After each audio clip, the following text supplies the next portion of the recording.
या ठिकाणी मोहोळ शहरातल्या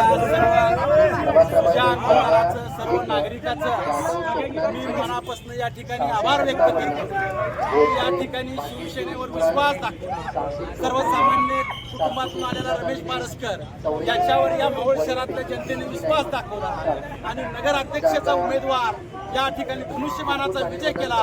त्याबद्दल या मोहोळ शहरातल्या सर्व नागरिकांचं मनापासून या ठिकाणी आभार व्यक्त करतो आणि जे जे आम्ही शब्द या ठिकाणी या नगरपालिकेच्या निवडणुकीच्या माध्यमातून दिलेले आहेत ते आम्ही या ठिकाणी पूर्ण करण्याचा 100% प्रयत्न करू। जे आमचे उमेदवार पराजय झालेले आहेत त्यांना देखील नगरसेवकाचा मान त्या ठिकाणी त्याच्या प्रभागात देण्याचा आम्ही या ठिकाणी प्रयत्न करू आणि या ठिकाणी एकनाथभाई शिंदे असतील, राजाभाऊ खरे असतील, उमेश पाटील असतील, पद्माकर आप्पा असतील, चरणराज चौरे असतील, आपले सर्वच या ठिकाणी आमचे सर्व नेते असतील यांचं मनापासून या ठिकाणी अभिनंदन करतो, आभार व्यक्त करतो आणि मोहोळ शहरातल्या जनतेला जे जे आम्ही हे शब्द दिलेले आहेत ते या ठिकाणी 100% आम्ही पूर्ण करू आणि मोहोळ शहरामध्ये एक नवीन परिवर्तन झालेलं आहे। मोहोळ शहराच्या नेतृत्वाची कूस बदललेली आहे।